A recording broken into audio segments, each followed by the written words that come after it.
Tribunal Primeira Instância Dili halo julgamento para caso José Bernardo.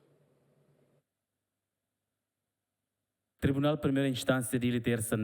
julgamento para caso José Bernardo nebe mate e recela comando polícia município dele e atina ringo rua rua alegadamente taraan. Tira acusação o Ministério Público caso não acontece e a Loron Tolonulo fulan setembro tina ringo rua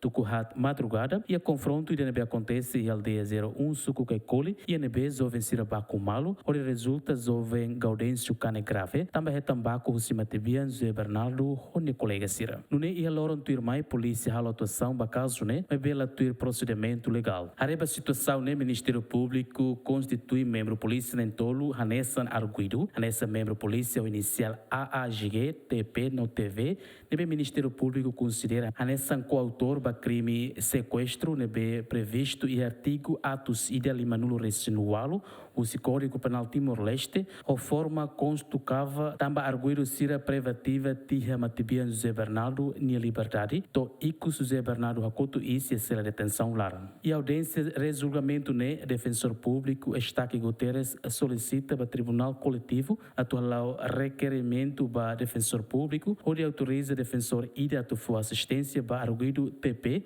tamba arguido AAGG no TP, nia defesa ida de. Baseava pedido o defensor Estaque Guterres Nhané, juiz José Escoriano aceita no se russo autorização para defensor público, onde autoriza defensor ida atuar assistência para o TP. Durante a fase de produção provas para caso José Bernardo Nemate, Tribunal Coletivo decide rona ulu declaração arguido AAGG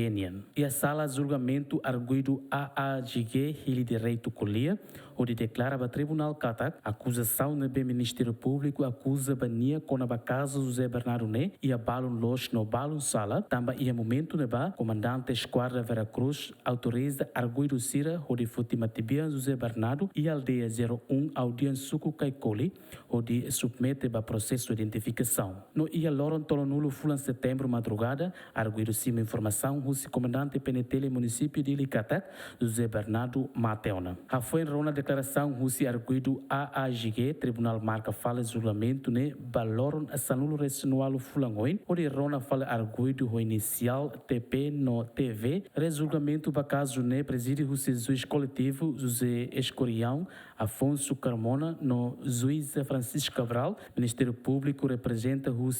procurador Adérito Tillman, arguido se retan assistência legal, o defensor público Estaque Guterres, no juvenal Ienes Freitas, no parte Matibian José Bernardo, assistido o Elido no Adelina. José Mendes Jacinto Fuca, Gemen.